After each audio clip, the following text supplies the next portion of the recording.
Ya, Tasa dan juga pemirsa, ini Perancis salah satu negara yang sudah dimasuki oleh varian virus corona baru yang dikatakan lebih menular dari virus corona yang sedang kita alami saat ini di Indonesia. Ya, yang asalnya dari Inggris. Begitu pertama kali ditemukan di Inggris varian baru B117 ini memang dikabarkan lebih menular sekitar 10 kali lipat dari yang sudah ada, dan ini memang mungkin itu yang menyebabkan bahwa penguncian itu terpaksa dilakukan di daerah-daerah terutama di negara-negara Eropa yang kini jumlah penderita COVID-19-nya juga semakin meningkat dengan cukup tajam. Ya, sebenarnya di Indonesia juga sudah cukup khawatir begitu karena virus varian corona baru ini sudah masuk ke Asia, terutama di Singapura dan Malaysia yang notabene memang negara dekat Indonesia begitu iya, kan. dan kalau untuk yang varian B117 ini diketahui ditemukan di Singapura dan di Australia di mana ini dekat, sementara di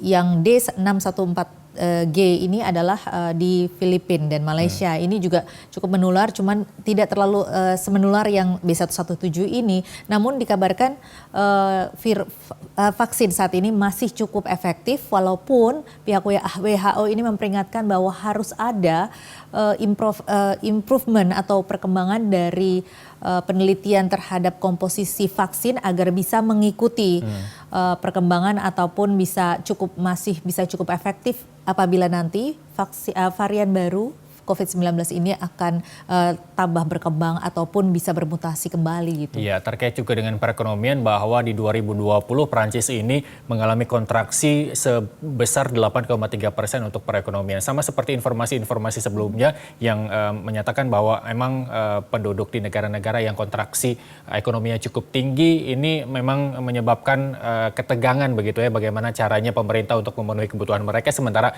mereka juga sudah kehabisan akal untuk memenuhi kehidupan secara mandiri begitu. Iya, ini memang hal yang sangat dilematis bagi pemerintah antara kesehatan atau ekonomi yang diutamakan. Namun banyak pengamat mengatakan bahwa harus diutamakan pengentasan masalah atau penanganan masalah COVID ini baru bisa untuk meningkatkan perekonomian. Secara otomatis nanti perekonomian akan lebih baik begitu kondisinya. Kita beralih ke informasi lain, pemirsa. Orang-orang yang selamat dari kamp kematian Auschwitz akan menandai peringatan 76 tahun pembebasannya oleh pasukan Soviet secara virtual karena museum di lokasi kamp ditutup karena pandemi virus corona. Para penyintas dan pejabat museum mengatakan mereka khawatir pandemi telah mengakhiri era di mana mantan tahanan Auschwitz dapat menceritakan kisah mereka sendiri kepada pengunjung di lokasi. Kebanyakan penyintas Auschwitz berusia 80-an hingga 90-an tahun. Di antara mereka adalah Marian Turski yang berusia 94 tahun. Dalam sebuah wawancara Zoom, ia mengatakan bahwa bahkan tanpa pandemi akan semakin sedikit orang yang selamat di setiap peringatan tahunan. A więc gdyby nawet nie było pandemii, to ilość ocalałych survivorów, którzy mogliby przyjechać na kolejną rocznicę upamiętniania wyzwolenia, a więc całej naszej traumy, zmniejszałaby się, bardzo by się zmniejszała. A zwłaszcza teraz po pandemii, w której, co tu dużo ukrywać, ludzie z mojej półki wiekowej, ludzie z tej półki, którzy są narażeni na wiele innych chorób, są jednocześnie na pierwszej linii ostrzału przez wirusa, przez COVID-a.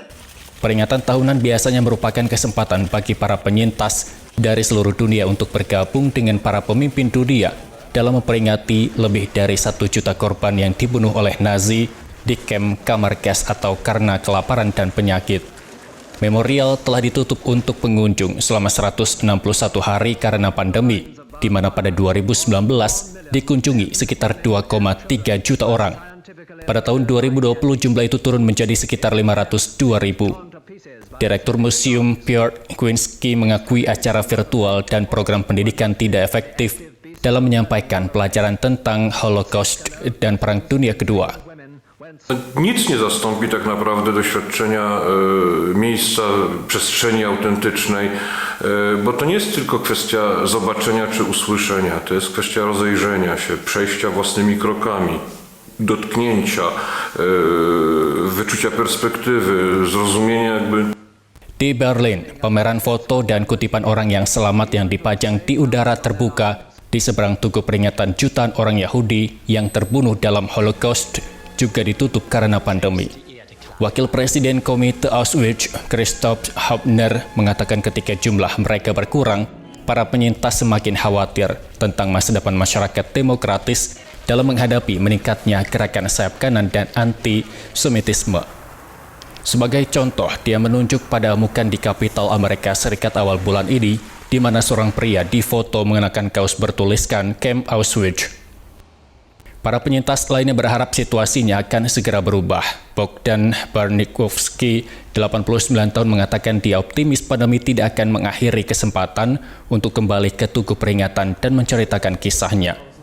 Barnikovsky mengatakan dia berharap pembatasan bisa dilonggarkan pada Februari dan pengunjung akan mulai kembali ke situs tersebut. Tahun ini upacara yang menandai pembebasan camp akan berlangsung dengan pidato oleh Presiden Polandia Andrzej Duda dan diplomat Israel dan Rusia.